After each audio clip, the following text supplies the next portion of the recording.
আল্লাহু আকবার, আল্লাহু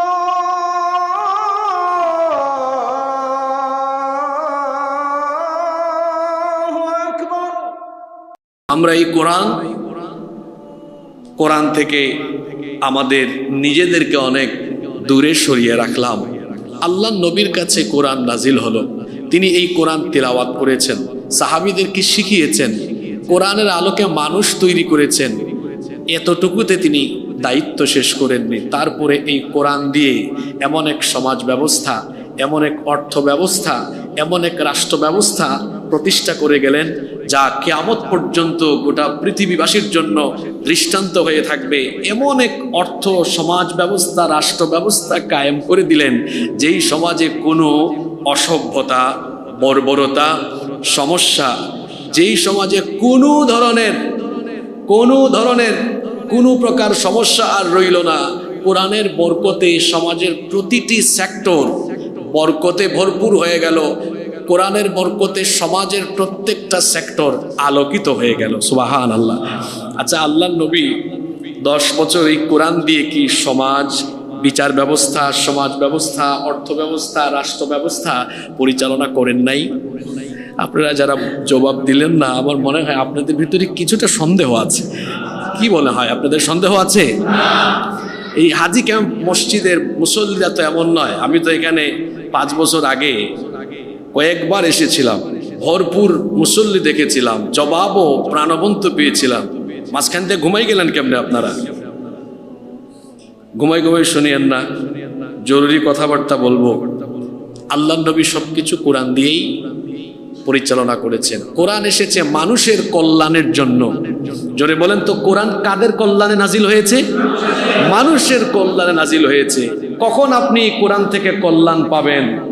যখন আপনি এই কোরআনের আইন কানুন বিধিবিধান আপনার জীবনের সব সেক্টরে আপনি মেনে চলবেন, তখনই আপনি ফায়দা পাবেন, কল্যাণ পাবেন। কারণ মানব কল্যাণেই কোরআনের আইন দিয়েছেন কে? মানব কল্যাণেই কোরআনের আইন দেওয়া হয়েছে। যেই কোরআন ব্যক্তি থেকে নিয়ে রাষ্ট্র পর্যন্ত সব জায়গায় এই কোরআন এর নীতি ফর্মুলা প্রয়োগ করতে হবে। কিন্তু আশ্চর্য, আমরা 90% মুসলমান হয়েও আমরা রাষ্ট্র ব্যবস্থায় কোরআনের আইন প্রয়োগে কি ফায়দা আছে, উপকার আছে, আগে তো বেনিফিট বুঝতে হবে। এই বেনিফিট আমরা বুঝি না। কেন বুঝি না? আমাদের অধ্যয়ন কম, স্টাডি কম। আমরা বুঝি না যে কোরআনের আইন বিধিবিধান থাকলে আমার গোটা রাষ্ট্র, গোটা দেশের মানুষ, সমাজের মানুষ কি ফায়দা পাবে, এটা আমরা অনেকে জানি না। এজন্য আজকে আমরা কথা বলবো রাষ্ট্র ব্যবস্থায় কোরআনের আইনের প্রয়োজনীয়তা। এ বিষয়ে আমি মোট 12টি পয়েন্ট আপনাদের সামনে আজকে তুলে ধরব ইনশাআল্লাহ। নাম্বার 1, নাম্বার, কেন রাষ্ট্র ব্যবস্থায় আল্লাহর আইন, আল্লাহর কিতাবের আইনের দরকার? এর প্রথম কারণ হলো আল্লাহর দেওয়া এই কিতাবের আইন, এটা হচ্ছে সম্পূর্ণ নির্ভুল, ত্রুটিমুক্ত, এবং এটি এমন এক কিতাব, এমন এক আইনের কিতাব যেটার ভেতরে সন্দেহ সংশয় পোষণ করার মতো কোনো কিছু নাই। আমাদের দেশ স্বাধীন হওয়ার পরে এখন পর্যন্ত সংবিধান সংশোধন হয়েছে 17 বার। এই কয়েক মাস পরে দেখবেন আবারও চেঞ্জ হতে পারে। আপনাদের কি মনে হয় এই 54 বছরে এতবার পরিবর্তন হয়েছে?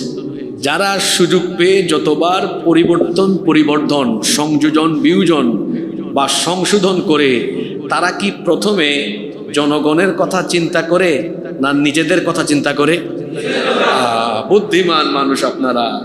আগে নিজের চিন্তা করে যে কোন আইনটা কাট করলে ইন করলে আমার ক্ষমতা পাকাপোক্ত হবে, আমার চেলা চামুন্ডা আশপাশে যারা আছে ফায়দা পাবে, অথবা আমি লং টার্ম ক্ষমতায় থাকতে পারবো, এগুলা আগে মাথায় নিয়ে তারপরে ফাঁকা বলি দে জনগণের কল্যাণে আমরা সংশোধন করেছি।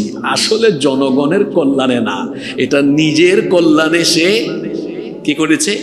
সংশোধন করেছে। শুধু তাই নয়, এখানে আরো একটা ব্যাপার আছে। মানুষ সে তো ভুলের ঊর্ধ্বে নয়। আচ্ছা বলেন তো, ভুল ত্রুটির অভ্যাস আমাদের প্রত্যেকের ভেতরই কম বেশি আছে না নাই? তাহলে যে মানুষ আইন বানাবে, সে আইন বানাতে গিয়ে বা সংশোধন করতে গিয়ে ভুল করে বসতে পারে। এজন্য মানুষের তৈরি করা আইন এটা ভুল ত্রুটির ঊর্ধ্বে নয়, এখানে ভুল থাকবে। এজন্য তো দেখা যায় 7 বছর 10 বছর 15 বছর পরে পরবর্তী প্রজন্ম এসে বলবে আমাদের আগে এই আইনটা যেটা করা হয়েছে এটা আসলে কিছুটা ত্রুটিযুক্ত, এজন্য সংশোধনের প্রয়োজন হয়েছে। কিন্তু আপনারা বলেন তো, 1500 বছর আগে আল্লাহ যে কিতাব নাজিল করেছেন, এই কিতাবের ভেতরে কি কোনো ভুল ত্রুটি আছে? কোনো ভুল ত্রুটি নাই। শুধু তাই নয়, মানুষ ভুল করতে পারে, মানুষ দিকভ্রান্ত পথভ্রষ্ট হতে পারে, কিন্তু আমার আল্লাহ কি কখনো ভুল করতে পারেন? মানুষ ভুল করতে পারে। এজন্য আইন প্রণয়নের কোনো যোগ্যতা মানুষের নাই, কারণ মানুষ ভুলের ঊর্ধ্বে নয়, ভুল সে যে কোনো সময় করে বসতে পারে। কিন্তু আল্লাহ তাআলা মানুষের জন্য যে আইন দিয়েছেন, যে আইনের কিতাব দিয়েছেন, আমার আল্লাহ হচ্ছেন ভুল ত্রুটি থেকে সম্পূর্ণ মুক্ত। তিনি কখনো ভুল করেন না, তার দ্বারা ভুলও হয় না। এজন্য রব্বুল আলামিন কোরআনুল কারীমের 20 নম্বর সূরা সূরাতুত তাহা এর 52 নম্বর আয়াতের শেষাংশে আল্লাহ বলছেন, লা ইয়াদিল্লু রাব্বি ওয়ালা ইয়ানসা। আমার রব তিনি পথভ্রষ্ট হন না, তিনি কোনো ভুলও করেন না। সুবহানাল্লাহ।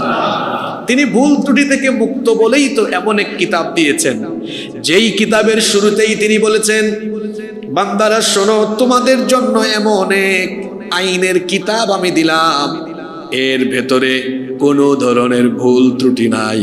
এজন্য আল্লাহ কোরআনে কারীমের শুরুতেই বলে দিলেন, যালিকাল কিতাবু লা রাইবা ফীহি হুদাল লিল মুত্তাকিন। এটা এমন কিতাব যার ভেতরে সন্দেহ সংশয়ের কোনো অবকাশ নাই। এটা মুত্তাকিদের জন্য হেদায়াতের কিতাব। সুবহানাল্লাহ। মানুষের কল্যাণে আইন, মানব কল্যাণে বা রাষ্ট্র ব্যবস্থায় আল্লাহর কিতাবের আইনের প্রয়োজন। এজন্য 1 নম্বর কারণ বলেছি, এর ভেতরে কোনো ভুল নাই। কিন্তু আপনাদের দেশে যে আইন বানানো আছে এটাতে ভুল আছে। এজন্য দেখবেন কয়েকদিন পর পর তারা সংশোধন করে, যেই যখন সুযোগ পায় সে তখন সংশোধন করে। এজন্য প্রকৃত অর্থে মানুষের কল্যাণ হয় না। মনে করেন আপনাদের মসজিদের সেক্রেটারি জসিম ভাই, তাকে আপনারা এই এলাকা পরিচালনার দায়িত্ব দিলেন। তো একটা এলাকা পরিচালনার জন্য কিছু বিধিবিধানের দরকার না? উনি এটা নিজে নিজে বানালেন। পরবর্তী সময়ে একটা পর্যায়ে এই দায়িত্বটা আপনারা আমাকে দিয়ে দিলেন। আমি এই দায়িত্ব পাওয়ার পরে দেখলাম আমার ডানে বামে যারা আছে এদেরকে একটু ঠান্ডা রাখা দরকার, এজন্য কিছু আইন কানুন শিথিল করা দরকার। তখন আমি একটা অ্যামেন্ডমেন্ট, একটা সংশোধনী নিয়ে আসলাম। বললাম এটা আপনাদের কল্যাণে করতেছি আমি, আসলে আপনাদের না, এটা আমার নিজের কল্যাণে করছি। কয়েক বছর পরে আমরা উনাকে সুযোগ দিলাম, উনি আবার সংশোধন করলেন। তাহলে দেখা গেল মানুষ কোনো কিছু পরিচালনার দায়িত্ব পেলে সে তার নিজের মতো করে আইন কানুন এটা সংযোজন, বিয়োজন, পরিবর্তন করতে পারে। কিন্তু এর বিপরীতে যদি আমার দিকে তাকান, জসিম ভাইকে বললাম আপনি এলাকা চালান কিন্তু নিজে নিজে একটা আইন বানাতে পারবেন না, এই কিতাব দিলাম, কোরআন দিয়ে চালান। উনি চলে গেলেন, আমাকে দায়িত্ব দিলেন, সেম কথা আমাকেও বললেন। আমার দায়িত্ব শেষ হলো, সেম কথা ওনাকেও বললেন। পার্থক্যটা কি? আমি আপনাকে বোঝাতে চাইলাম, মানুষের তৈরি করা আইন দিয়ে শাসন ব্যবস্থা চললে ব্যক্তির পরিবর্তনের সাথে আইনের পরিবর্তন হয়। আর যখন আল্লাহর কিতাব দিয়ে আইন চলে, ব্যক্তির পরিবর্তন হয়, নীতির পরিবর্তন হয় না, আইনের পরিবর্তন হয় না। আপনাদের দেশে 54 বছরে আপনারা দেখেন, যখনই যে এসেছে তার স্বার্থে আইন বানিয়েছে, পকেট ভরপুর করে হঠাৎ করে উড়াল মেরেছে, 13 পান নাই। যদি এর বিপরীতে আল্লাহর কিতাবের আইন থাকতো, ব্যক্তি পরিবর্তন হতো, নীতির কোনো পরিবর্তন হতো না। তাহলে রাষ্ট্র ব্যবস্থায় 1 নম্বরে কোরআনের আইনের জন্য দরকার, এটা অপরিবর্তনীয়, ত্রুটিমুক্ত, সন্দেহের ঊর্ধ্বে, এটা আল্লাহর কিতাব। আল্লাহু আকবার। নাম্বার 2, কেন রাষ্ট্র ব্যবস্থায় আল্লাহর আইন দরকার? যারা পারেন নোট ডাউন করেন। আমাদের ফজুমিয়া মসজিদে তো অনেকে খাতা কলম নিয়ে আসে, নোট করে। আপনাদের এখানে তো অবস্থা বড় সিরিয়াস দেখলাম, আমি ঢুকে দেখি 20-30 জন মানুষ। 11টার আগে মসজিদ ভরপুর করে দিতে হবে, বুঝতে পেরেছেন? এখানে ফজুমিয়ার কিছু মুসল্লি এসেছে, আমাদের তো আজানের আগেই ভরপুর হয়ে যায়, কি বলেন? সবাই চলে আসতে হবে আগে ভাগে, কারণ এটা সপ্তাহে একবার ইমানের ব্যাটারিকে চার্জ দেওয়া লাগে না? কোরআন হাদিস ছাড়া ইমানের ব্যাটারি চার্জ হয় না। যারা আলেম উলামার কথাবার্তা, কোরআন হাদিসের বক্তব্য শোনা থেকে ধীরে ধীরে ধীরে ধীরে দূরে চলে যায়, এদের ইমানি দুর্বলতা বেড়ে যায়। এজন্য কোরআন সুন্নাহর কথাবার্তা দিয়ে ইমানের ব্যাটারিকে চার্জ করতে হবে। নাম্বার 2, কেন রাষ্ট্র ব্যবস্থায় কোরআনের আইনের দরকার? 2 নম্বর কারণ হলো, এটি হচ্ছে মানুষের জীবন পরিচালনার জন্য একটা পূর্ণাঙ্গ নীতিমালা বা পূর্ণাঙ্গ জীবন ব্যবস্থা।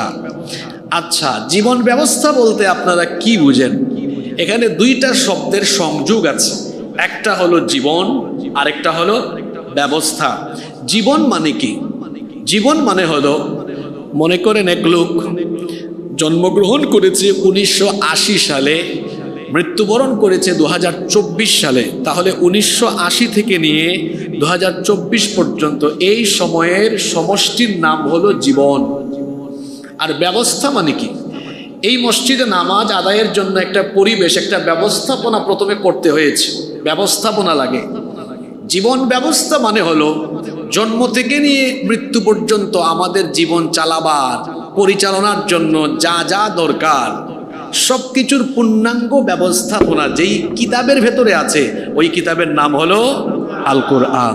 এজন্য রব্বুল আলামিন কোরআনুল কারীমের 16 নম্বর সূরা সূরাতুন নাহলের 89 নম্বর আয়াতের শেষাংশে বলছেন, ওয়ানাজ্জালনা আলাইকাল কিতাবা তিবয়ানাল লিকুল্লি শাইইন ওয়া হুদাও ওয়া রাহমাতাও ওয়া বুশরা লিল মুসলিমিন।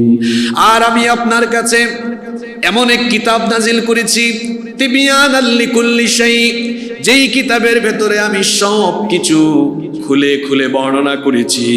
কোরআনে কারীমের 6 নম্বর সূরা সূরাতুল আনআমের 38 নম্বর আয়াতের শেষাংশে আল্লাহ আরো বললেন, মা ফাররাতনা ফিল কিতাবি মিন শাইইন সুম্মা ইলা রাব্বিহিম ইউহশারুন। এমন কিতাব তোমাদের জন্য নাজিল করেছি যার ভেতরে কোনো কিছু আমি বাদ দেই নাই। কি করে তোমাদের পরিবার চলবে, কি করে তোমাদের আদালত চলবে, কি করে তোমাদের শিক্ষাঙ্গন চলবে, কি করে তোমাদের অর্থনৈতিক মুক্তি আসবে, কেমনে তোমাদের সমাজ চলবে, কেমনে তোমাদের আইন কানুন চলবে, ফৌজদারি বিধান কি হবে, দেওয়ানি বিধান কি হবে, কেমনে তোমাদের রাষ্ট্র পরিচালনার প্রতিটি সেক্টর চলবে, সব কিছুকে কোরআনের ভেতরে যিনি খুলে খুলে বর্ণনা করেছেন তিনি কে? কেন রাষ্ট্র ব্যবস্থায় কোরআন দরকার?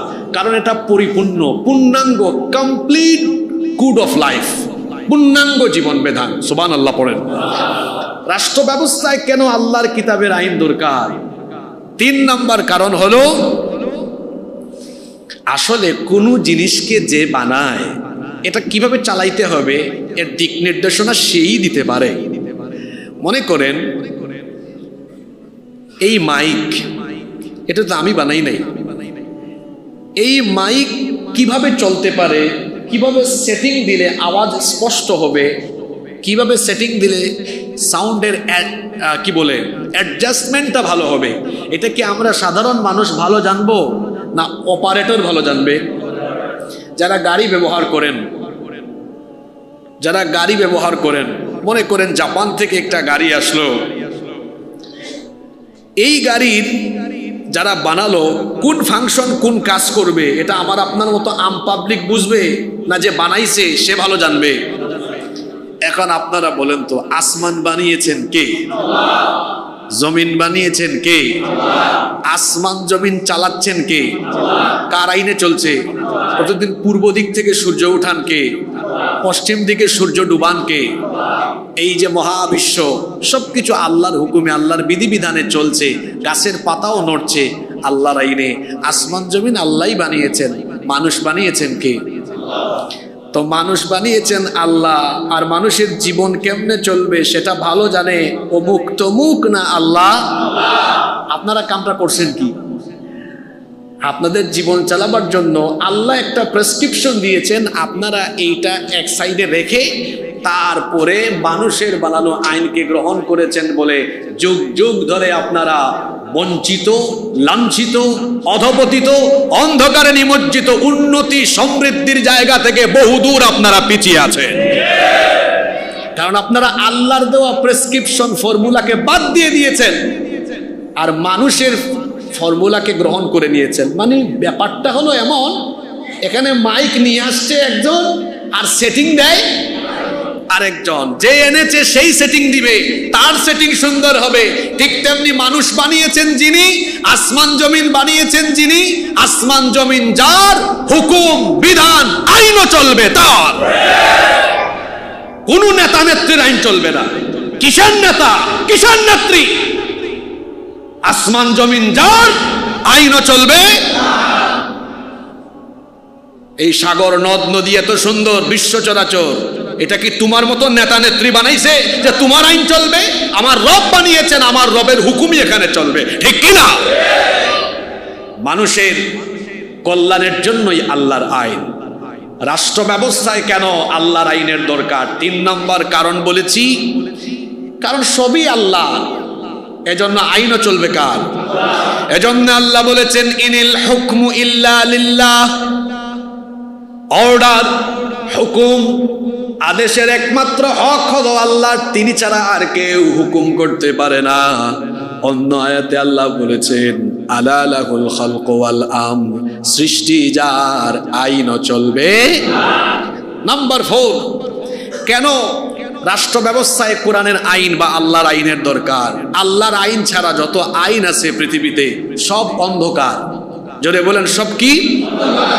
সব অন্ধকার। এরা আবার স্লোগান দেয় আমরা আলোকিত সমাজ বানাবো। তোরা কিয়ামত পর্যন্ত আলোকিত সমাজের স্লোগান দিয়ে দিয়ে মুখের ফেনা বের করে ফেলবি, তারপরেও তোরা কখনো আলোকিত সমাজ আর রাষ্ট্র বানাতে পারবি না। তার কারণ আমার আল্লাহ বলে দিয়েছেন আফা হুকমাল জাহিলিয়াতি ইয়াবগুন ওয়া মান আহসানু মিনাল্লাহি হুকমান লিকওমি ইউকিনুন। কোরআনে কারীমের 5 নম্বর সূরা সূরাতুল মাইদা এর 50 নম্বর আয়াতে আল্লাহ বলছেন তারা কি তাহলে জাহিলিয়াতের অন্ধকারাচ্ছন্ন বিধিবিধান চায় নাকি? ওয়ামান আহসানু মিনাল্লাহি হুকমান লিকওমি ইউকিনুন। অথচ বিশ্বাসীদের জন্য আল্লাহর দেওয়া হুকুমের চাইতে উত্তম কোন হুকুম বা আইন হতে পারে? রব্বুল আলামিন আরো বলছেন ওয়ামান ইয়াবতাগি গায়রাল ইসলামি দীনান ফালাই ইউকবালা মিনহু ওয়া হুয়া ফিল আখিরাতি মিনাল খাসিরিন।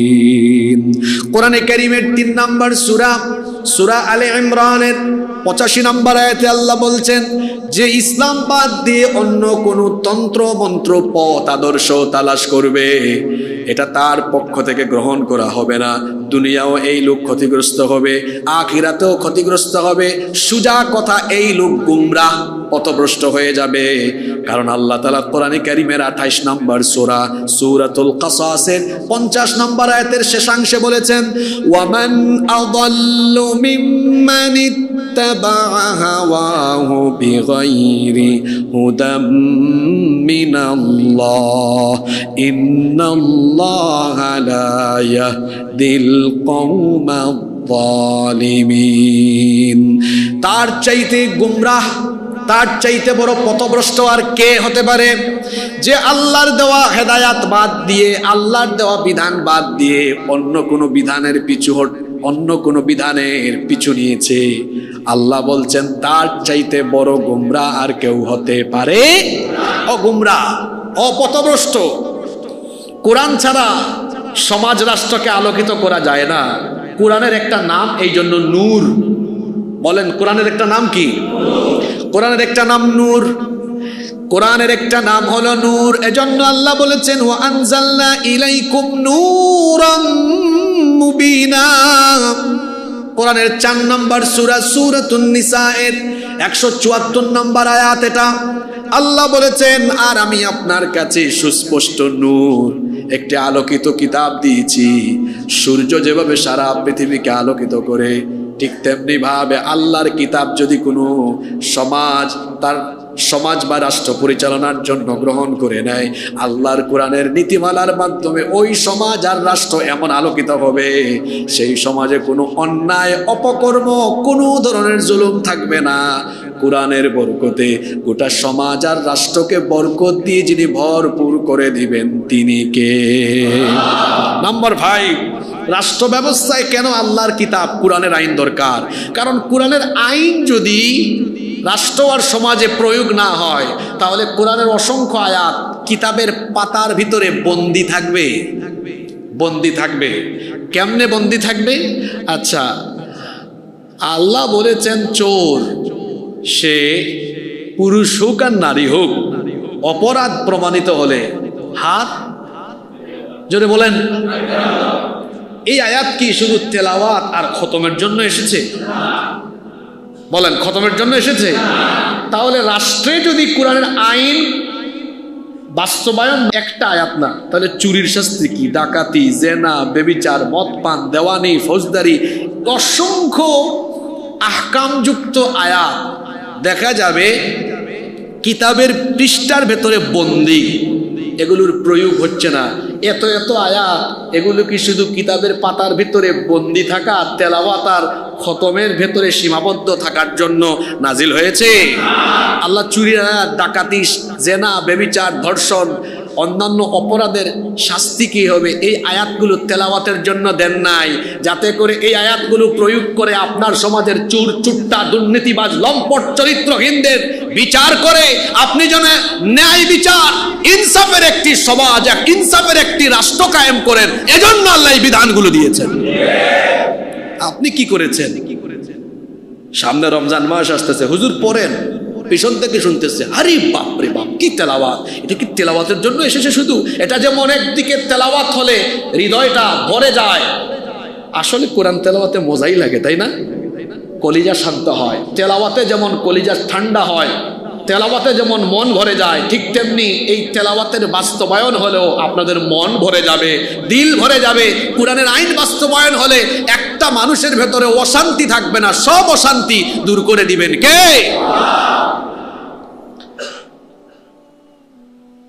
কোরআনের আইন, অনেক আয়াত কিতাবের পাতার ভিতরে বন্দী হয়ে যাবে যদি রাষ্ট্র এবং সমাজে কোরআনের আইন প্রতিষ্ঠা না হয়। তাহলে আল্লাহ যে বললেন এতগুলো আয়াত, আমর বিল মারুফ নাহি আনিল মুনকারের অনেক আয়াত আছে না? আল্লাহ আপনাদেরকে একটা দায়িত্ব দিয়েছেন। দায়িত্ব দেওয়ার আগে আল্লাহ আপনাদের আইডেন্টিটি তুলে ধরেছেন। কি আইডেন্টিটি শোনেন? কোরআনুল কারীমের 3 নম্বর সূরা সূরাতু আলে ইমরানের 110 নম্বর আয়াতে আল্লাহ বলছেন, কুনতুম খায়রা উম্মাতিন উখরিজাত লিন-নাসি তা'মুরুনা বিল মা'রুফি ওয়া তানহাউনা 'আনিল মুনকারি ওয়া তু'মিনুনা বিল্লাহ। আল্লাহ বলছেন কুনতুম খায়রা উম্মাহ, তোমরা সর্বোত্তম শ্রেষ্ঠ জাতি। আমরা কি জাতি? শ্রেষ্ঠ জাতি এমনি এমনি হওয়া যায় না, একটা দায়িত্ব আছে, এটা পালন করলে শ্রেষ্ঠ জাতি হওয়া যায়। দায়িত্বটা কি? আল্লাহই বলেছেন। দায়িত্ব হলো তা'মুরুনা বিল মারুফ, তোমরা সৎ কাজের আদেশ দিবে, ওয়া তানহাউনা আনিল মুনকার, অসৎ কাজে নিষেধ দিবে। কথা এটা বুঝে থাকলে বলেন, সৎ কাজের আদেশ না অনুরোধ? ঘুমাই গেছেন নাকি কেউ? ওই 5 বছর আগের পরিবেশ ফিরাই আনেন, যেভাবে জবাব দিতেন ওভাবে বলেন সৎ কাজের, সবাই বলেন সৎ কাজের। এটা তো একটা ক্লাসের মতো, উভয় পক্ষের রেসপন্স থাকা লাগবে, নইলে তো আপনি বুঝবেন না। সৎ কাজের আদেশ, অনুরোধ নয়। এবার আপনার সমাজ আর দেশের দিকে তাকান, আপনি তো কোরআন হাদিসের কথা বাস্তব ভিত্তিক বলতে হবে, তাই না? তা আপনার সমাজে সৎ কাজের আদেশ চলে না অনুরোধ চলে? আদেশ চলে না? দেখি আপনি কি চাইলেই এখন আদেশ করে হুকুম করে বাংলাদেশ থেকে মদ বন্ধ করতে পারবেন? তো পরে দেখান তো আমারে। রমজান মাসে হোটেল রেস্টুরেন্ট যেন বন্ধ থাকে, আমরা কি আলেম ওলামা চাইলে আদেশ করতে পারি না হুকুম করতে পারি? মাননীয় সরকার আমাদের দাবিগুলা মেনে নেন। আমাদের 4 দফা, আমাদের 6 দফা, 9 দফা, 13 দফা, 15 দফা দাবি মেনে নেওয়ার অনুরোধ রইল। কাদিয়ানীদেরকে রাষ্ট্রীয়ভাবে কাফের ঘোষণা করার অনুরোধ করছি, দাবি আদায়ের জন্য অনুরোধ করছে। আল্লাহ বলেছেন ইসলামের ব্যাপারটা অনুরোধের নয়, ইসলামের ব্যাপারটা হলো কি? জোরে বলেন, ইসলামের ব্যাপারটা কি? আমরা কি আদেশের জায়গায় পৌঁছাতে পেরেছি? কিছুদিন আগে ঢাকায় সোহরাওয়ার্দী উদ্যানে একটা দাবিতে সব আলেমরা একটা সমাবেশ করেছিলেন। এটা হচ্ছে খতমে নবুয়ত সমাবেশ। মানে কাদিয়ানীরা তো কাফের, তাই না? এদেরকে যারা কাফের বলে না, এরা আখেরি নবীকে আখেরি নবী মানে না। এজন্য বাংলাদেশের সব আলেমরা এক মঞ্চে এসে, পীর মাশায়েখরাও এসেছেন, এসে তারা একটা দাবি তুললেন। এই দাবি বহু পুরনো, 54 বছর ধরেই তারা এই দাবিটা করছেন। সেটা কি? যে কাদিয়ানীরা এই দেশে তারা রাষ্ট্রের নাগরিক হয়ে সব নাগরিক সুবিধা নিয়ে বসবাস করুক, আমাদের কোনো আপত্তি নাই। তারা এই দেশে সব সুযোগ সুবিধা নিয়ে বাস করবে, অসুবিধা নাই। অসুবিধাটা হলো আইডেন্টিটির জায়গায়। তারা নিজেদেরকে মুসলমান পরিচয় দিতে পারবে না, কারণ তারা তো আখেরি নবীকে আখেরি নবী মানে না। সুতরাং হিন্দু, বৌদ্ধ, খ্রিস্টান সহ অমুসলিমরা যেভাবে এই দেশে শান্তিতে আরামে নিরাপদে বাস করছে, কাদিয়ানীরাও এই দেশে শান্তিতে নিরাপদে আরামে বাস করবে। শুধুমাত্র আইডেন্টিটি বদলাতে হবে। সেটা কি? তোমরা কাফের। তারা কি? কাদিয়ানীদেরকে যে কাফের বলে না, সেও কাফের। 54 বছর ধরে আমরা অনুরোধই করতেছি, আমাদেরকে কলা দেখায়া মূলা খাওয়ায়। ঠিক আছে ঠিক আছে, সুযোগ পাই তারপরে করবো নে। করেছে কেউ তো করে নাই। আপনারা বিভিন্ন সময় ইসলাম আর মুসলমানদের স্বার্থে দাবি দাওয়া নিয়ে যান, অনুরোধ করেন, আপনাদেরকে খুব তুচ্ছতাচ্ছিল্য করে অনেক সময় মাঝে মাঝে ওই যে বললাম কলা দেখায় মূলা ঝুলায় দেয়। আর কতকাল সম্মানিত হুজুরেরা অনুরোধের জায়গায় পড়ে থাকবেন? ইসলাম অনুরোধের জায়গায় থাকার জন্য আসে নাই, বরং হুকুমাতের আদেশের প্রত্যেকটা জায়গায় আল্লাহর দ্বীন ইসলামকে নিয়ে অনুরোধ নয়, আদেশ করে করে, হুকুম করে করে অন্যায়কে বন্ধ করা হবে, ভালো কাজকে চালু করে দেওয়া হবে। এখন আলেমরা এক হয়ে গেছেন। আপনারা খুশি না বেজার? পাশের দেশের দাদা বাবুদের মন খারাপ, তাদের রাতের ঘুম হারাম। আবার আলেমদের এই ঐক্য দেখে আমার দেশে ভারতের 5 আটা গুলাম আর আধিপত্যবাদী শক্তিদেরও কলিজায় আগুন ধরে গিয়েছে। তাদের ব্যাপারে আমার বক্তব্য হলো, আল্লাহর কোরআনের ভাষায় বলছি, মুতু বিগাইদিকুম, তোমার জ্বালা পুরা নিয়ে তুমি জ্বলে পুড়ে ছাই হয়ে যাও, এতে আমাদের কিচ্ছু করার নেই। এদেশে আলেমরা ঐক্যবদ্ধ হয়েছেন, এই কারণে আমরা বহু বছর ধরে, বহু যুগ ধরে আমরা দেখে আসতেছি আমাদেরকে কলা দেখায়া মূলা ঝুলাইয়া দেওয়া হয়। আমরা বহু বছর ধরে দেখে আসতেছি ইসলাম আর মুসলমানদের থেকে সিম্পেথি নিয়ে নিয়ে পরবর্তীতে ইসলাম আর মুসলমানদের স্বার্থের বিরুদ্ধে কাজ করা হয়। এখন আমরা একজুট হয়েছি, সবকিছু দেখেছি আমরা। এখন উলামা মাশায়েখ, পীর মাশায়েখদের নেতৃত্বে, আলেম উলামাদের নেতৃত্বে আমরা আগামীর বাংলাদেশকে ইসলামের বাংলাদেশ হিসাবে দেখতে চাই। আপনারা দেখতে চান কি চান না? হুজুররা শুধু এই মিম্বরে বসে বক্তব্য দিতে জানেন না, হুজুররা পার্লামেন্টে ঢুকে দেশকে পরিচালনার যোগ্যতা রাখেন। এখন সেই সময় এসেছে, সুযোগ এসেছে। আপনারা এটা চান কি চান না? দেখলেন তো, বহু দেখলেন, চুরি চামারি, দুর্নীতি, লুটপাট, রাহাজানি, গুম খুন, সব তো দেখেছেন আপনারা। আপনারা বলেন, এই দেশে কোনো আলেমের বিরুদ্ধে চুরির অভিযোগ আছে? দুর্নীতির অভিযোগ আছে? লুটপাটের অভিযোগ আছে? রাহাজানির অভিযোগ আছে? কারো বাড়িঘর ভাঙার অভিযোগ আছে?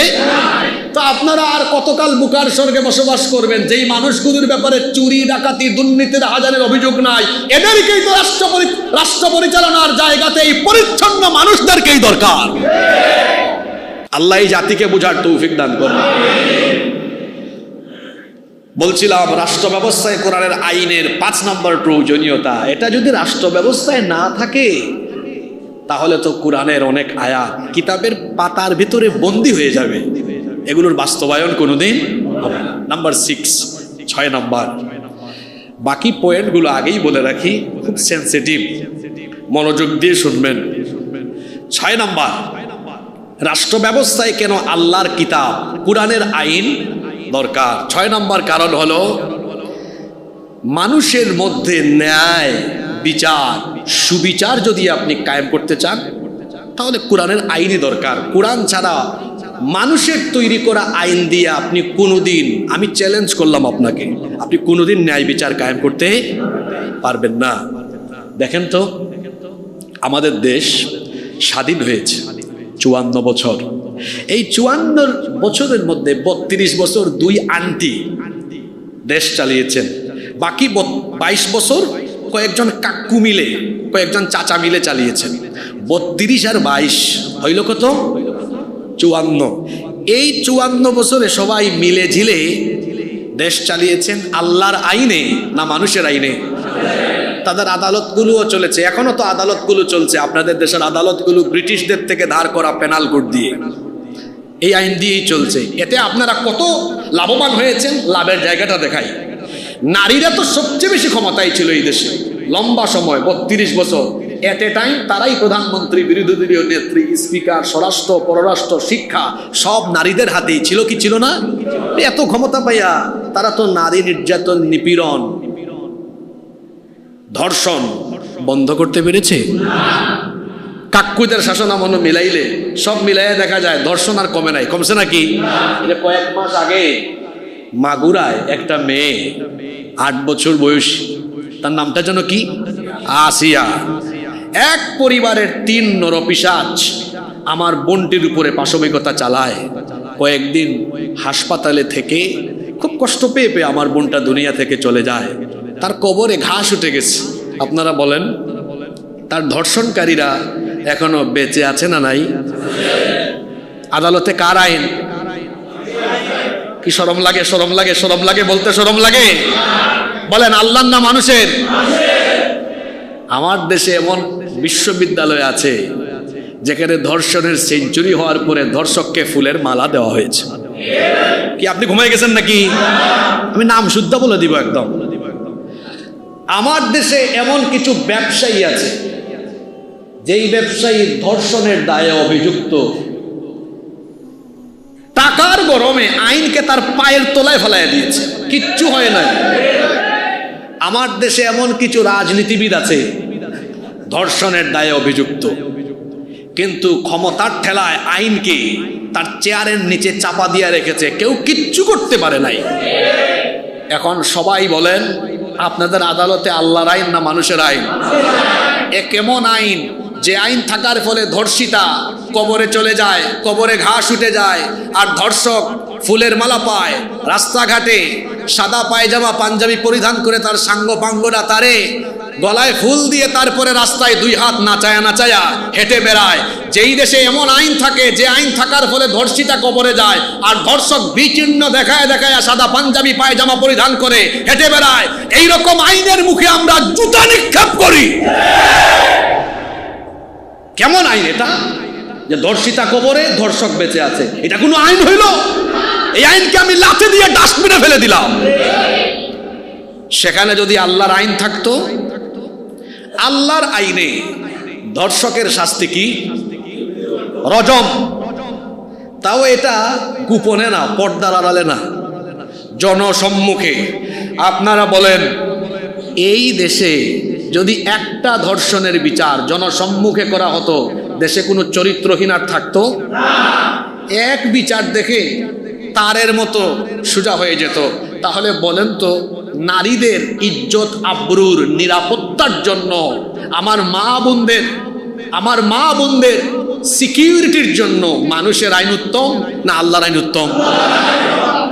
এরপরেও আল্লাহর আইন চায় না বা বলে শরিয়া আইনে বিশ্বাস করি না, আল্লাহর আইন চায় না, এরা কারা? সত্য কথা শুনতে একটু তিতা লাগে, এটা বলতেই হয়। আল্লাহর আইন এত ভালো হওয়ার পরেও চায় না কারা? চোর, চামার, দুর্নীতিবাজ, টেন্ডারবাজ, চাঁদাবাজ, চরিত্রহীন, বদমাশ এবং যারা লম্পট টাইপের মানুষ, এরাই আল্লাহর আইন চায় না। আল্লাহর আইন এর কথা বললে চোরের মন খারাপ, আল্লাহর আইনের কথা বললে ডাকাতের মন খারাপ হয়, লম্পটের মন খারাপ হয়, দুর্নীতিবাজের মন খারাপ হয়, কিন্তু ইমানদারের কখনো মন খারাপ হওয়ার কথা, কারণ আল্লাহর আইন সব ক্ষেত্রে আমাদের জন্য উত্তম না অনুত্তম? এই জন্য আল্লাহ তার নবীকেও বলেছেন, কোরআনে কারীমের 4 নম্বর সূরা সূরাতুন নিসা এর 58 নম্বর আয়াতের মধ্যভাগে আল্লাহ বলেছেন, وَإِذَا حَكَمْتُمْ بَيْنَ النَّاسِ أَن تَحْكُمُوا بِالْعَدْلِ, আর আপনি যখন বিচার ফয়সালা করবেন তখন আপনি অবশ্যই ন্যায় বিচার কায়েম করবেন। আর ন্যায় বিচার যে কিতাবের মাধ্যমে কায়েম করা যায় সেই কিতাবের নাম হলো মহাগ্রন্থ আল কোরআন। যারা আল্লাহর দেওয়া বিচার ব্যবস্থাকে ফেলে দিয়েছে, ছুঁড়ে দিয়েছে, মাইনাস করেছে, তাদের পরিচয় আল্লাহ নিজেই দিয়েছেন। বাড়ি গিয়া সূরা আর আয়াত নাম্বার মিলাইয়া পড়ে পড়ে দেখবেন, কোরআনে কারীমের 5 নম্বর সূরা সূরাতুল মাইদা এর 44, 45, 47 তিনটা আয়াতে আল্লাহ এদের পরিচয় এভাবে তুলে ধরেছেন, ওয়ামাল্লাম ইয়াহকুম বিমা আনজালাল্লাহু ফাউলাইকা হুমুল কাফিরুন, ওয়ামাল্লাম ইয়াহকুম বিমা আনজালাল্লাহু ফাউলাইকা হুমুল যালিমুন, ওয়ামান লাম ইয়াহকুম বিমা আনজালাল্লাহু ফাউলাইকা হুমুল ফাসিকুন। আল্লাহ বলছেন, যারা আমার দেওয়া বিধান দিয়ে বিচার ফয়সালা করে না, ফাউলাইকা হুমুল কাফিরুন, এরা কাফের, ফাউলাইকা হুমুল যালিমুন, এরা জালেম, ফাউলাইকা হুমুল ফাসিকুন, এরা ফাসিক। আল্লাহর দেওয়া বিচার বাদ দিয়ে যারা অন্য কোনো আইন কানুনকে তাদের বিচার ব্যবস্থা বানায়, এটাতে যারা অটল অবিচল থাকতেই থাকে, আল্লাহ বলেছেন এরা হলো কাফের, এরা হলো জালেম, এরা হলো ফাসিক। এই পরিচয় কি আমার দেওয়া না আল্লাহর দেওয়া? জোরে বলেন, এই পরিচয়টা কার দেওয়া? আল্লাহর বিধান থেকে বিচার ফয়সালা হলে ন্যায় বিচার হয়, এখানে কোনো ধরনের অবিচার হয় না। কারণ কোরআনের প্রতিটি বিধান মানুষের কল্যাণের জন্য যিনি দিয়েছেন তিনি কে? নাম্বার 7 নাম্বার, রাষ্ট্র ব্যবস্থায় কেন আল্লাহর আইন, কোরআনের আইনের দরকার? এজন্যই দরকার, রাষ্ট্র ব্যবস্থায় কোরআনের আইন থাকলে প্রতিটা মানুষ তার অধিকার পায়। কৃষক, শ্রমিক, সব শ্রেণী পেশার মানুষ তার অধিকার পায়। আমার দেশে দেখবেন কৃষক ন্যায্য মূল্য পায় না, ওইদিকে মাঝখান দিয়া চাঁদাবাজ সিন্ডিকেটওয়ালারা কিন্তু সব ভাগ বুক পাওয়া যায়, কিন্তু কৃষক তার ন্যায্য মূল্য পায় না। শ্রমিক বঞ্চিত, শ্রমিক তার অধিকার পায় না। এমনকি দেখা যায় অমুসলিম যারা, সেও অনেক ক্ষেত্রে তার বিভিন্ন অধিকার থেকে বঞ্চিত হচ্ছে, অনেক ক্ষেত্রে সে তার অধিকার পায় না, তার অধিকার থেকে সে বঞ্চিত হচ্ছে। রাষ্ট্র ব্যবস্থায় আল্লাহর আইন থাকলে অমুসলিমরাও তার সুরক্ষা, নিরাপত্তা পরিপূর্ণভাবে পাবে। পাশের দেশ থেকে মাঝে মাঝে উস্কানি দেওয়া হয়, বাংলাদেশে মৌলবাদের উত্থান ঘটতেছে, যদি এখানে ইসলামী হুকুমত চালু হয় তাহলে অমুসলিমরা নিপীড়িত হবে, অমুসলিমরা নির্যাতিত হবে। আমরা বলবো, ভাই আমাদেরকে সবক দেওয়ার আগে আয়নায় তোমরা তোমাদের নিজেদের চেহারাটা দেখে নাও। তোমাদেরকে আমরা চিনি, তোমরা কাশ্মীরে আমাদের মুসলমান ভাই বোনদের উপরে নিপীড়ন চালিয়ে তাদের রক্তে তোমাদের হাত এখনো লাল হয়ে আছে, আর তোমরা যখন সাম্প্রদায়িক সম্প্রীতির সবক দাও তখন আমাদের বড় অবাক লাগে। সম্প্রীতির সবক আমাদেরকে দেওয়া লাগবে না, আমরা বাংলাদেশের শান্তিপ্রিয় জাতি, আমরা সবাই মিলেমিশে বসবাস আগেও করেছি, এখনো করছি, ভবিষ্যতেও করব, কিন্তু তোমরা যে আমাদেরকে শান্তির সবক দাও, তোমরা তো অশান্তির মূল পায়েরা। তোমরা গোটা ভারতবর্ষে আমার মুসলমান ভাই বোনদের উপরে নির্যাতন নিপীড়ন চালিয়ে তোমরা প্রমাণ করেছো তোমরা পৃথিবীর সবচেয়ে অসভ্য আর সন্ত্রাসী জাতি। আমার দেশে আমরা কি কোনো হিন্দুর মন্দির পুড়াই? আমরা কি কোনো অমুসলিমের বাড়িঘর জ্বালিয়ে দেই? তাদের ব্যবসা প্রতিষ্ঠান লুট করি? তাদের উপাসনালয়ে হামলা চালাই? তাদের বাড়িঘর দখল করি? ইসলাম কি শিক্ষা আমাদেরকে দেয়? না, ইসলাম আমাদেরকে শিক্ষা দেয় কোনো অমুসলিমের দেবতাকেও গালি দিও না, তাদের উপাসনালয়ে হামলা চালাইও না, তাদের উপর জুলুম করো না, তাদেরকে সুরক্ষা দাও, নিরাপত্তা দাও, নিরাপত্তায় যেন কোনো ব্যত্যয় না ঘটে। তাহলে যে দিন ইসলাম এত সুন্দর শিক্ষা আমাদেরকে দেয়, যে কোরআন আমাদেরকে এত সুন্দর প্রেসক্রিপশন দেয়, সেই মুসলমানরা কি কখনো অমুসলিমদেরকে কোনো ক্ষতি সাধন করতে পারে? এজন্য আমি আমার দেশের হিন্দু, বৌদ্ধ, খ্রিস্টান, অমুসলিম ভাই বোনদেরকে বলবো, আপনারা এদের প্ররোচনায় প্ররোচিত হবেন না।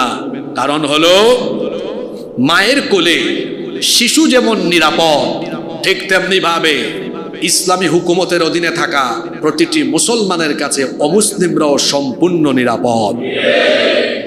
কেউ আপনাদের কোনো ক্ষতি করতে পারবে না, আমরা আপনাদের নিরাপত্তা দিব। আপনাদের ধর্ম আপনাদের যেমনে মন চায় আপনাদের পূজা ওভাবে করেন, যেমনে মন চায় আপনাদের পূজা, আপনাদের উৎসব, আপনাদের সব কাজ আপনারা করেন। কারণ লাকুম দীনুকুম ওয়ালিয়া দিন, তোমার দিন তোমার, আমার দিন তোমার। ধর্ম তোমার যেমনে মন চায় পালন করো, আমি ওখানে বাধা দিতে যাব কেন? আমার বাধা দেওয়ার কোনো কারণ নাই।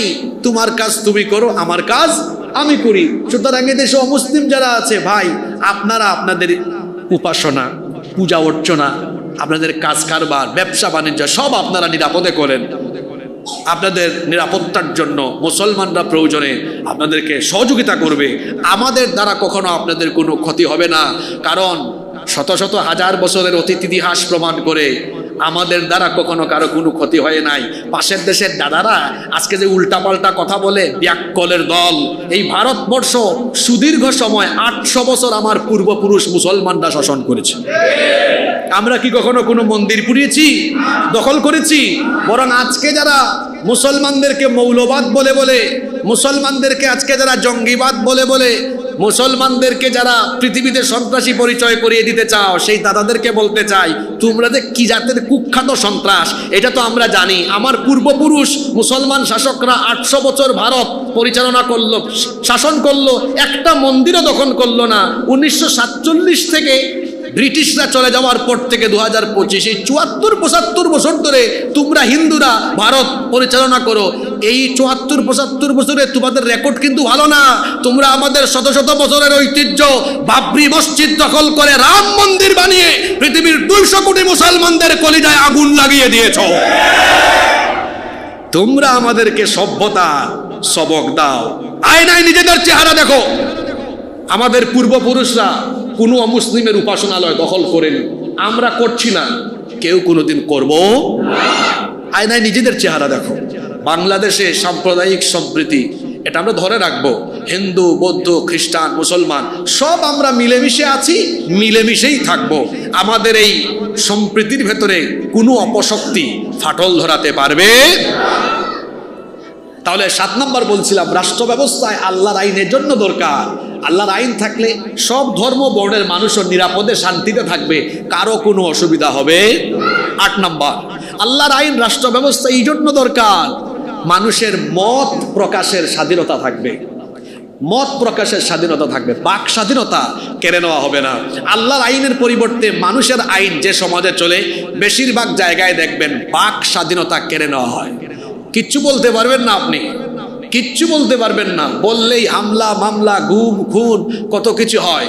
কিন্তু আপনারা জানেন, ইসলামের সেই সোনালী ইতিহাস আপনাদের জানা আছে যে জুমার দিনে খলিফার কেন 2 টুকরা কাপড়? সামনাসামনি সাধারণ জনগণ প্রশ্ন করেছে, আপনি জবাব দেন। কি আপনারা ওমর রাদিয়াল্লাহু আনহুর ইতিহাস জানেন না? হ্যাঁ, তাহলে বাক স্বাধীনতা ছিল কি ছিল না? বাক স্বাধীনতা ছিল। আমাদের সোনালী ইতিহাস বলে শাসকরা জনগণের সামনে জবাবদিহি করতেন। কোন জনগণ যদি শাসকের ভুল ধরত, শাসকের সামনে কথা বলতো, তারা বিনয়ের সাথে প্রশ্নের জবাব দিতেন। এমনকি বিচার ব্যবস্থায় তারা হস্তক্ষেপ করতেন না। কিন্তু আপনি পৃথিবীর ইতিহাস তালাশ করলে দেখবেন, যেখানেই মানুষের তৈরি করা আইন আছে, বিচার ব্যবস্থাকে কুক্ষিগত করে তাদের যেমনে মন চায় তেমনি তারা বিচার ব্যবস্থাকে ব্যবহার করে। নাম্বার 9, সময় তো শর্ট, এই জন্য অল্প অল্প করে বলতে হচ্ছে। 9 নাম্বার, রাষ্ট্র ব্যবস্থায় আল্লাহর আইন এজন্যই দরকার। আল্লাহর আইন থাকলে সমাজে অপরাধ প্রবণতা বাড়বে না কমবে? কমবে। আপনাদের দেশে চুরি ডাকাতি তো কমে না, আরো বাড়ে। গত রাতে আমি কুমিল্লার 14 গ্রাম থেকে মাহফিল করে আসতেছি। এই যে এটাকে কি বলে, আগে তো ডায়মন্ড টাচ ছিল, এটা এখন পিবিআই হয়ে গেছে। পিবিআই এর একটু আগে আমি গাড়ি থেকে দেখলাম 2 জন মোটর সাইকেল দিয়ে এসে রাত 1:30 বাজে, এক পুরুষ আর নারী, একটা বিয়ে থেকে তারা যাচ্ছে, ব্যাকটেক নিয়ে দৌড় মারছে। আর আমাদের দেশে তো চলাফেরা এখন খুব মুশকিল, তাই না? এই যে আমি গত 2 মাসে কমসে কম 15-16 বার ডাকাতির সম্মুখীন হয়েছি রাতের বেলা। তো এই যে এত অশান্তি, অপরাধ প্রবণতা, একটা ডাকাত ধরে কোরআন দিয়ে বিচার করেন, একটা চোর ধরে কোরআন দিয়ে বিচার করেন। কালকে 12 কোয়ার্টারে যে চুরি, যে ছিনতাই আমার চোখের সামনে দেখলাম, এরে যদি ধইরা কোরআন দিয়ে বিচার করতেন, গোটা চট্টগ্রাম মহানগরীতে যত শেষরা ছিনতাইকারী আছে, এক বিচার দেখে তারের মতো সুদা হয়ে যেত। যদি আপনি শান্তির সমাজ চান, সুশৃঙ্খল সমাজ চান, আল্লাহর আইনের কোনো বিকল্প নাই। এই 10 নম্বর পয়েন্ট বেশি গুরুত্বপূর্ণ। আজকের গোটা আলোচনা মনে রাখতে না পারলেও এইটা নিয়ে বাড়ি যাবেন আজকে ইনশাআল্লাহ। ভাই, আপনি মানুষকে যতই বুঝান, মানুষের পেটে খাবার দরকার, আগে পেট ভরা থাকা দরকার। আল্লাহর আইন যে সমাজে থাকবে, সেই সমাজের একটা মানুষও ক্ষুধার্ত থাকবে না, অসচ্ছল থাকবে না, গরিব থাকবে না, সেই সমাজের একটা মানুষও না খাইয়া মরে যাবে না। আল্লাহর আইন যেখানে থাকবে, ওই সমাজের প্রতিটা মানুষের পেটে খাবার থাকবে, প্রতিটা মানুষ সচ্ছল স্বনির্ভর হয়ে যাবে। সুবহানাল্লাহ। কেমনে হবে? ভালো করে শুনেন। মানুষের মুক্তির জন্য আল্লাহ একটা অর্থনৈতিক ফর্মুলা দিয়েছেন। অর্থনৈতিক মুক্তির একটা চমৎকার মেথোডোলজি, পদ্ধতি আল্লাহ দিয়েছেন। কিন্তু আমরা এই পদ্ধতি ভালোভাবে উপলব্ধি এবং অনুধাবন করতে আমরা অনেক পিছিয়ে আছি। মানুষের অর্থনৈতিক মুক্তির জন্য বেকারত্ব, দারিদ্রতা দূরীকরণের জন্য আল্লাহ যাকাতের মতো চমৎকার একটা অর্থনৈতিক ফর্মুলা দিয়েছেন। কিন্তু আমার সমাজে, আমার দেশের বেশিরভাগ মুসলমানরা যাকাত ব্যবস্থার এই বেনিফিটের কথা তারা জানে না। তারা মনে করে যাকাত মানে হলো শাড়ি আর লুঙ্গি কিনে গরিবের মধ্যে বিতরণ করা। তারা মনে করে যাকাত মানে হলো গরিবকে বাসায় ডাইকা এরপরে 200, 300, 500 করে করে করে করে দিয়ে দেওয়া। এইভাবে যারা যাকাত দেয়, এদের যাকাত আদায় হয় না, এরা যাকাত বুঝেও নাই। যাকাত এর বিধান দেওয়া হয়েছে দারিদ্রতা দূর করার জন্য, বেকারত্ব দূর করার জন্য। অর্থাৎ আপনি যাকে যাকাত দিবেন, ভবিষ্যতে ফিউচারে সে আর যাকাত খাওয়ার উপযুক্ত থাকবে না, সেজন্য সচ্ছল হয়ে যায়। এজন্য আপনারা দেখবেন যাকাত যে 8 শ্রেণীর মানুষকে দিতে হয়, এদের মধ্যে প্রায়োরিটি লিস্টে মানে 1-2-এ সিরিয়াল রাখা হয়েছে কাদেরকে দেখেন। ইন্নামাস সাদাকাতু লিল ফুকারাই ওয়াল মাসাকিনি ওয়াল আমিলিনা ইলা আখিরিল আয়া। প্রথম দিকে কাদেরকে রাখা হলো? ফকিরকে, মিসকিনকে।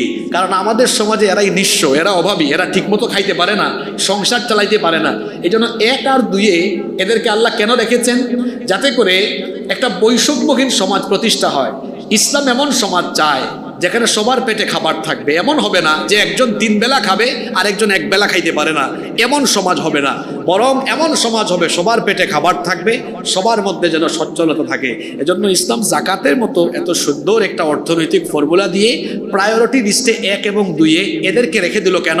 এদের গরিবী হালত, দুঃখ দুর্দশা যেন লাঘব হয়, দূরীভূত হয়ে যায়। আর এটা প্রয়োগেরও চমৎকার একটা পদ্ধতি আছে, যেই পদ্ধতি আমাদের অনেকের অজানা।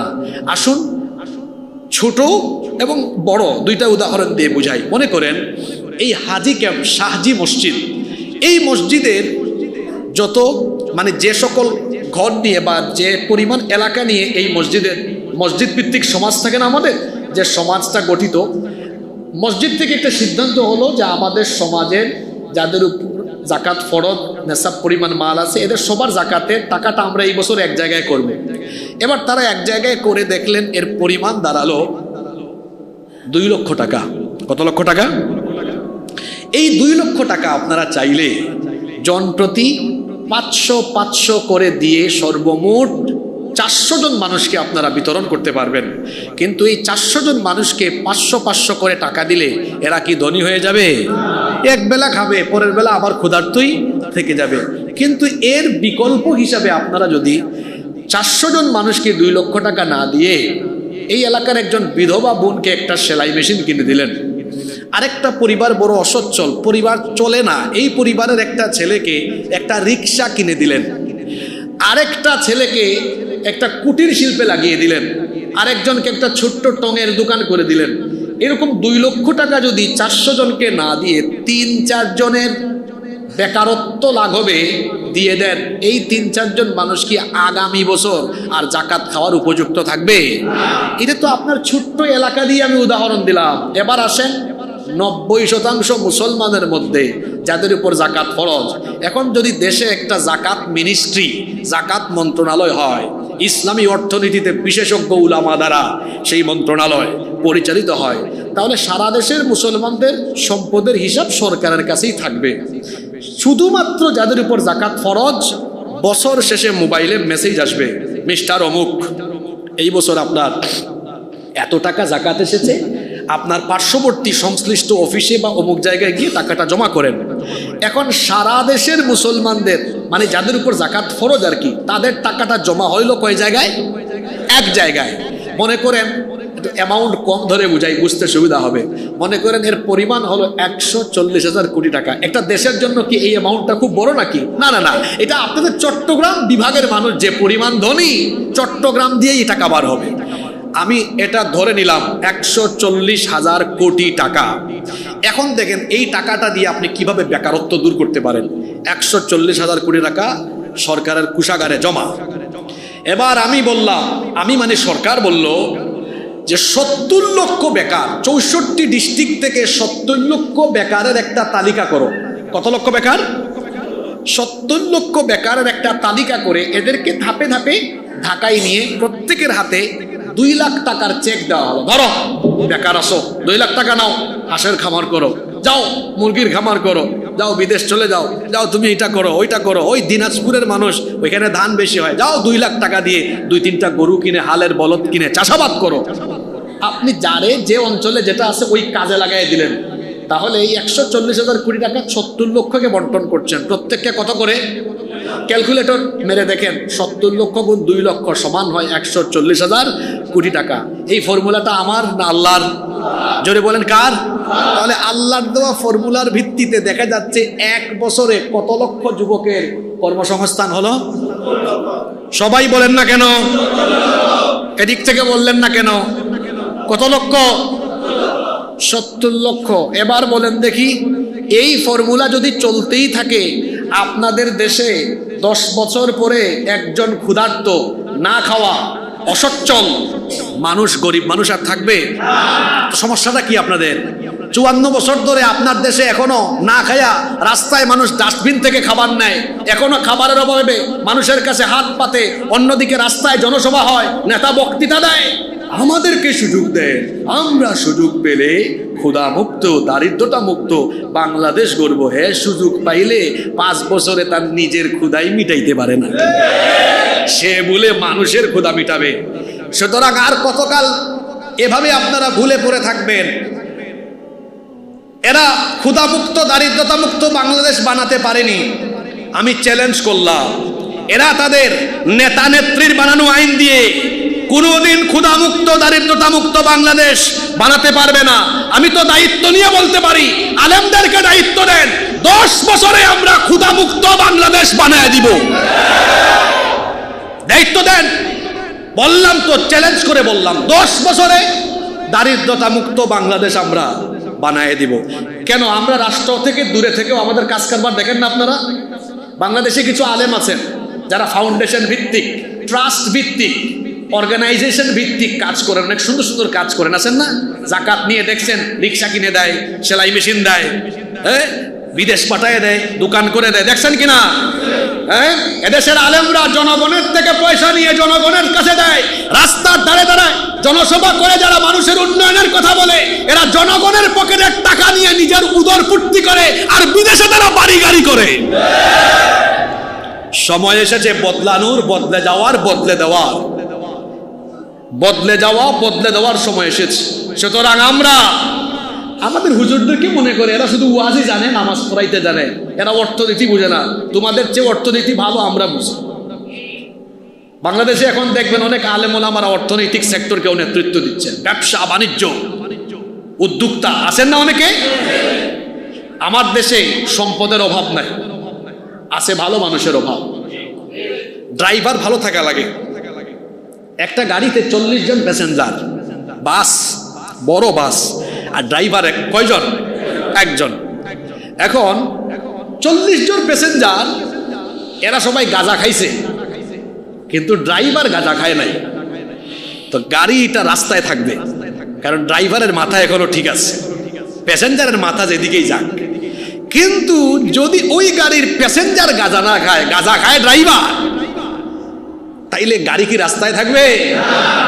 একটা গাড়িকে সঠিকভাবে পরিচালনার জন্য যেমন যোগ্য ড্রাইভার দরকার, ঠিক তেমনি একটা সমাজ, সভ্যতা, রাষ্ট্রকে নেতৃত্ব দিয়ে সমৃদ্ধির জায়গায় নিয়ে যাওয়ার জন্য সৎ, আমানতদার, চরিত্রবান শাসকের দরকার।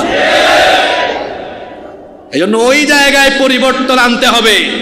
এই পরিবর্তন আপনাদেরকে নিয়ে আসতে হবে, বিশেষ করে তরুণ যুবকদেরকে নিয়ে আসতে হবে। আসেন, আলেমদের সাথে থাকেন, উলামাদের সাথে থাকেন।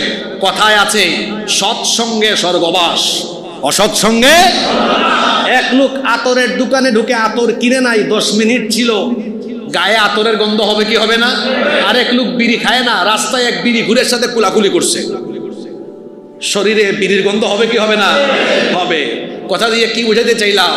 আতরের সাথে থাকলে যেমন শরীরে গায়ে আতরের সুবাস হয়, ঠিক তেমনি আলেম উলামা, কুরআনওয়ালা, ইসলামওয়ালাদের সাথে থাকলে নামাজ সহ অন্যান্য সকল ভালো ভালো আমলগুলো নিজের উপরে এসে আসর করতে থাকে। এজন্য তো আমরা বলি, হয় আলেম হন, নইলে ছাত্র হন আলেমের, নইলে আলেমের শাগরিদ হন, আশেপাশে থাকেন। আর বিড়ির খুরের সাথে কুলাকুলি করলে যেমন বিড়ির গন্ধ হয়, তেমনি চোর, চামার, বেনামাজি, দুর্নীতিবাজ, লুটপাটকারী, চরিত্রহীন লম্পটদের সাথে থাকলে আস্তে আস্তে নিজের চরিত্র খারাপ হতে থাকে। এজন্য যুবকদেরকে বলি, আপনার তারুণ্য, আপনার যৌবন, এই তারুণ্য আর যৌবন কোন নেতা নেত্রীর পিছনে গিয়ে চামচামি করে তারুণ্য আর যৌবন নষ্ট করব না, বরং আমাদের তারুণ্য, আমাদের যৌবন, আমাদের শরীরের ঘাম, রক্ত, জীবন, এটা আল্লাহর জমিনে আল্লাহর দ্বীন কায়েমের জন্য উৎসর্গ করব। আল্লাহ সবাইকে তৌফিক দেন। 11 এবং 12 আমি শর্ট করে বলছি। তাহলে আমি 10 নম্বরটা বলি, অর্থনৈতিক মুক্তির জন্য মানুষের আইন উত্তম না আল্লাহর আইন উত্তম? 11 নম্বর, আল্লাহর আইন প্রতিষ্ঠা হলে দেখা যাবে সমাজের প্রতিটি স্তরে আল্লাহওয়ালা শাসক পাওয়া যাবে, যারা কিনা জনগণের সামনে জবাবদিহি করবেন, কখনো জনগণের মুখের লাগাম টেনে ধরবেন না। আমি ব্যাখ্যায় আর যাচ্ছি না, এরকম সোনালী ইতিহাস আমাদের অতীতে আছে না নাই? 12 নম্বর, রাষ্ট্র ব্যবস্থায় কোরআনের আইনের জন্যই দরকার, কারণ আমাদের নবী তো 10 বছর এটা আমাদেরকে দেখায় গেছেন। এখন অনেকে বলে ইসলামে রাজনীতি নাই, ব্যাককল, মূর্খ, আউযুবিল্লাহ বিসমিল্লাহ বললে তার ভুল হবে 30টা। 20-25 বছর লেখাপড়া গবেষণা করে আসা আলেম উলামাদের সে কি বলতেছে? এরা ধর্ম ব্যবসায়ী। আমরা ধরলে কিন্তু বেজ্জত হয়ে যাবেন। আয়নায় নিজেদের চেহারা দেখেন। এই দেশে কোনো আলেমকে আপনি 1-2 কোটি টাকা পকেটে ঢুকায় দিয়া অথবা বললেন হুজুর আপনাকে এমপি বানাবো, শর্ত হলো শুধু পাঞ্জাবি জুব্বাটা খুলে হাঁটেন, শার্ট প্যান্ট পরেন, আর দাড়ি কামাইয়া ক্লিন শেভ করে হাঁটেন, কি মনে হয় কোনো হুজুর এটা করবে? বাংলাদেশে কিছু হুক্কুর মার্কা হুজুর আছে না, এরাও তো এটা করবে না। না না না, এটা আমি করবো না। তাহলে বলেন তো আলেমরা কি লেবাস পাল্টায়? সিজনে সিজনে সুরত পাল্টায়? আমাদেরকে যারা ধর্ম ব্যবসায়ী বলে, ওরা কিন্তু ক্ষমতার স্বার্থে, ভোটের স্বার্থে লেবাস পাল্টায়, সুরত পাল্টায়। আপনি যদি বলেন ভাই ভোটের টাইম, হ্যাঁ একটু শার্ট প্যান্টটা খুলে পায়জামা পাঞ্জাবি পরেন, টুপিটা পরেন, হে এমন টুপি পরে ঘুমের টাইমে আর খুলে না। ভাই একটু নামাজটা পড়েন, তখন দেখা যায় মানুষকে দেখানোর জন্য মসজিদ তুইয়া রাস্তায় যায় নামাজ। তখন নামাজ মাঝে মাঝে 7-8 ওয়াক্ত হয়। বলবেন শুধু 7-8 ওয়াক্ত হয় কেমন? ওই গ্রামাঞ্চলে গেলে দেখবেন এরা এশার নামাজ আগে ভাগে পড়ে না। এক ক্যান্ডিডেট ঢুকছে গ্রামে গণসংযোগ করতে, এশার আজান হয়েছে, নামাজ পড়ে ফেলছে। এখন বাজারে কেন্দ্রীয় মসজিদে গিয়ে দেখে ওখানে এশার আজান মাত্র হয়েছে। এখন তার সাঙ্গপাঙ্গরা বলতেছে, লিডার এখানে তো মাত্র আজান হয়েছে। চুপ থাক, যাদের অজু আছে মসজিদে ঢুক, যাদের নাই আবার অজু কর। কয় লিডার একটু আগে নামাজ পড়লাম। কয় বেটা চুপ থাক, এটা ইলেকশনের টাইম, যতবার সুযোগ পাবি ততবার নামাজ পড়বি। আপনাদেরকে হাসানোর জন্য বলি নাই, এগুলো বাস্তব না অবাস্তব কথা। যারা এই কারবারগুলো করে এরা আলেমদেরকে আবার ধর্ম ব্যবসায়ী বলে। এক রাবেয়া বছরই আলেমদের সাথে বেয়াদবি করে জিল্লতির সাথে চোরের মতো পালিয়ে যেতে বাধ্য হয়েছে। আলেমদের সাথে বেয়াদবি করে, স্পষ্ট ভাষায় আমি বলছি, আলেমদের সাথে বেয়াদবি করে কেউ এই দেশে ক্ষমতার চেয়ারে থাকতে পারবে না। এই দেশের জনগণ, তাওহীদবাদীরা, যুবক তরুণরা উস্কা দিয়ে চেয়ার থেকে ফেলে দিবে। আলেমদের সাথে বেয়াদবি করে কেউ চেয়ারে থাকতে পারবে না। যুবকরা, তাওহীদবাদীরা উস্কা দিয়ে চেয়ার থেকে ফেলাই দিবে। ধর্ম ব্যবসায়ী আমাদেরকে বলে, অথচ তারা সিজনে সিজনে টুপি লাগায়, কখনো খুলে কখনো লাগায়, কখনো নামাজে যায় কখনো যায় না। যারা এইরকম ভোটের আশায়, ক্ষমতার নেশায় সুরত পাল্টায়, লেবাস পাল্টায়, ওরাই হলো প্রকৃত ধর্ম ব্যবসায়ী। আল্লাহর নবী 10 বছর আল্লাহর কোরআন দিয়ে রাষ্ট্র চালিয়েছেন। আমি মুসলমান, রসুল আমার আদর্শ, ঠিক তেমনি ভাবে আমরাও চাইবো আল্লাহর নবী যেভাবে কোরআন ভিত্তিক রাষ্ট্র গঠন করেছেন আমরাও সেটা চাইবো। রাজি আছেন না নাই? এবার আমি আখেরি কথা 2-3 মিনিটে শেষ করব। এই যে আমরা রাষ্ট্র ব্যবস্থায় কোরআনের আইনের প্রয়োজনীয়তা, ফায়দা বা কোরআনের বহুবিধ ফায়দার কথা আমরা জানি না। কেন জানেন? এর কারণ আমাদের কোরআন নিয়ে অধ্যয়ন কম। আর এটা খুব পরিকল্পনা করে করা হয়েছে। আমরা যেন কোরআনের সৌন্দর্য না বুঝি, আমরা যেন কোরআনটা ভালো করে বুঝতে না পারি। এজন্য দেখেন আমাদের শিক্ষা ব্যবস্থা থেকে কোরআনকে উঠিয়ে দেওয়া হয়েছে।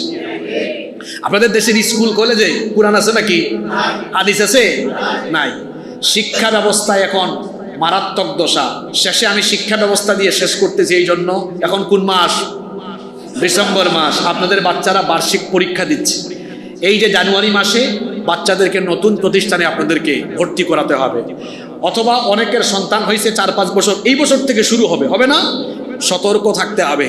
আপনার সন্তানকে শিক্ষা দেওয়ার ক্ষেত্রে আপনার সন্তান যেন অবশ্যই সবার আগে দিন পায়, দিনই শিক্ষাটা যেন সে পায়। এজন্য অনুরোধ করব, শিক্ষা প্রতিষ্ঠান বাছাইয়ের ক্ষেত্রে আপনারা প্রত্যেকেই এখন সচেতন হবেন। আমি ক্লাস 1-এর বই হাতে নিয়ে দেখি, সেখানে লিখেছে আতা গাছে তুতা পাখি, ডালিম গাছে মৌ, এতটা কি তবু কথা কও না কেন বউ। শিখাইতেছে কি দেখছেন? কি আশ্চর্য কথা! আমাদের বাচ্চারা এগুলো শেখার কোনো দরকার আছে? আমাদের দেশে শিক্ষা ব্যবস্থার একটা সংকট চলছে, স্কুলেও মাদ্রাসায়ও। স্কুলে ওরা ইংরেজি, গণিত, বিজ্ঞান, সোশ্যাল স্টাডিজ, আইসিটি, সায়েন্স সবই শিখছে, কিন্তু কোরআন নাই, হাদিস নাই, দিন শিক্ষা থেকে বঞ্চিত। মাস্টার ডিগ্রি কমপ্লিট করে এরপরে দেখা যায় 5 ওয়াক্ত নামাজ কিভাবে আদায় করতে হয় জানে না, কোরআন শরীফ শুদ্ধ করে পড়তে পারে না। তাহলে এই শিক্ষাটা কি পূর্ণাঙ্গ না সংকটাপন্ন? মাদ্রাসার দিকে যদি যান তাহলে দেখবেন হাতে গোনা অল্প কয়েকটা মাদ্রাসা ব্যতীত বেশিরভাগ মাদ্রাসায় কোরআন, হাদিস, ইসলামিক স্টাডিজ এগুলো চর্চার ব্যাপক সুযোগ থাকলেও তারা আবার ইংরেজি, বিজ্ঞান, প্রযুক্তি এগুলো থেকে বহু পিছিয়ে আছে। অনেক হুজুর আছে কম্পিউটারে মাউস ধরতে পারে না, একটা স্লাইড প্রেজেন্টেশন দিতে পারে না। এমন হুজুর হইতে আপনার কে বলছে? আপনার অর্জিত দিনী জ্ঞান এটা আধুনিক বিশ্বে পৌঁছে দেওয়ার জন্য আপনার কি বিজ্ঞান, প্রযুক্তির জ্ঞান আপনার মধ্যে থাকার দরকার আছে না নাই? তাহলে দেখা যাচ্ছে আমাদের দেশের স্কুল, কলেজ, মাদ্রাসা উভয় দিক পরিপূর্ণ না সংকটাপন্ন? সংকটাপন্ন। এই সংকট কাটিয়ে ওঠার জন্য আপনাদেরকে সিদ্ধান্ত নিতে হবে যে কিভাবে আমরা কাটিয়ে উঠবো। এজন্য প্রতিষ্ঠান বাছাই করবেন যেখানে আল্লাহর দ্বীনও আছে, আধুনিক জ্ঞান বিজ্ঞানও আছে। আপনাদেরকে দাওয়াত দিয়ে যাচ্ছি, এই যে কাঁচা রাস্তার মোড়ে একটি প্রতিষ্ঠান আমি নিজে তৈরি করেছি রওদা একাডেমি। আপনারা হয়তো অনেকে দেখেছেন, এটা ফুল অ্যারাবিক এবং ইংলিশ ভার্সনের। আমাদের দেশে ইংলিশ মিডিয়াম অনেক প্রতিষ্ঠান কিন্তু চট্টগ্রাম মহানগরীতে আছে, কিন্তু অ্যারাবিক মিডিয়াম অনেক জায়গায় নেই। এজন্য আমরা এটা করেছি অ্যারাবিক মিডিয়াম, ইংলিশ মিডিয়াম। এখানে তিনটা জিনিসকে আমরা গুরুত্ব দিই। এক নাম্বার, সবার উপরে আল্লাহর কিতাব কোরআন। আমাদের দেশে বহু আলিয়া মাদ্রাসায় এখন কোরআন ছাত্ররা শুদ্ধ করে পড়তে পারে না, এমনকি আলিয়া মাদ্রাসার বহু প্রিন্সিপাল আছে কোরআন শুদ্ধ করে পড়তে পারে না। এটা আলিয়া মাদ্রাসার একটা দুর্বলতা বলতে পারেন। কওমি মাদ্রাসার অবস্থা এই ক্ষেত্রে কিছুটা ভালো আছে আলহামদুলিল্লাহ। তো আমরা রওদা একাডেমিতে সবার আগে আল্লাহর কিতাবকে প্রায়োরিটি দিচ্ছি। সিলেবাসকে এমনভাবে সাজিয়েছি যাতে ক্লাস 2 কমপ্লিট করার সাথে সাথে আপনার বাচ্চা ইলমে কেরাতের উপরে পূর্ণাঙ্গ দখল আসে, যাতে করে তার তাজবিদ সহ বিশুদ্ধ তেলাওয়াত শিখে ফেলতে পারে, ওভাবে সাজানো। দ্বিতীয় পর্যায়ে আমরা এখানে সবচেয়ে বেশি গুরুত্ব দিয়েছি আরবি এবং ইসলামিক স্টাডিজকে। আরব বিশ্বের কারিকুলামটা আমরা এখানে অ্যাপ্লাই করার চেষ্টা করছি, যাতে আমাদের বাচ্চারা আরবি ভাষায় পারদর্শী হয়। এমন শিক্ষার্থী সন্তান হবে অনর্গল ইংরেজি বলবে, অনর্গল আরবিও বলবে। এরপরে থার্ড পর্যায়ে আমরা ইংরেজির জন্য ক্যামব্রিজকে ফলো করে এর সাথে আমরা আইসিটি সায়েন্সের একটা সমন্বয় ঘটিয়ে কম্বাইন্ড একটা কারিকুলামের মাধ্যমে একটা ব্ল্যান্ডেড কারিকুলাম দিয়েছি, যেটাকে আমরা বলি ইন্টিগ্রেটেড কারিকুলাম। যার ফলে আমাদের বাচ্চারা পরিপূর্ণ যোগ্যতা নিয়ে বড় হবে। ও একদিকে সুন্দর করে কেরাত পড়বে, আরবি জানবে, ইংরেজি জানবে, জ্ঞান বিজ্ঞান সব কিছু তার জানা থাকবে। এভাবে 12 পর্যন্ত, ইন্টারমিডিয়েট পর্যন্ত পড়বে। এরপরে যে আলেম হওয়ার আলেম হবে, যে ডাক্তার হওয়ার ডাক্তার হবে, ইঞ্জিনিয়ার হওয়ার ইঞ্জিনিয়ার হবে, ব্যারিস্টার হবে ব্যারিস্টার হবে, যে কোনো প্রফেশনে সে যেতে পারবে। তাছাড়া আমাদের এখানে বিশেষায়িত হিফজের ব্যবস্থা রেখেছি, যাতে আন্তর্জাতিক মানের হাফেজও বানানো যায়। আমি জসিম ভাই সহ এই মসজিদের দায়িত্বশীল যারা আছেন তাদের সহ আপনাদের সবাইকেও আমি দাওয়াত দিয়ে যাচ্ছি। আপনারা আপনাদের সন্তানদেরকে নিয়ে বা আপনারা আমাদের ক্যাম্পাস ভিজিটে আসবেন, আমাদের অফিসে আসবেন, আমি আপনাদেরকে দাওয়াত দিচ্ছি। আমরা সবাই আসুন কোরআন শিখি, কোরআন বুঝি, আমাদের সন্তানদেরকে আল্লাহর দ্বীন শিখিয়ে আমরা তাদেরকে চক্ষু শীতলকারী সন্তান হিসেবে গড়ে তোলার প্রাণান্তকর প্রচেষ্টা করি। আল্লাহ তাআলা আমাদের সবাইকে সেই তৌফিক দান করুন। হাদা মা ইনদি ওয়াল ইলমু ইনদাল্লাহ। ওয়াসসালামু আলাইকুম ওয়া রাহমাতুল্লাহ।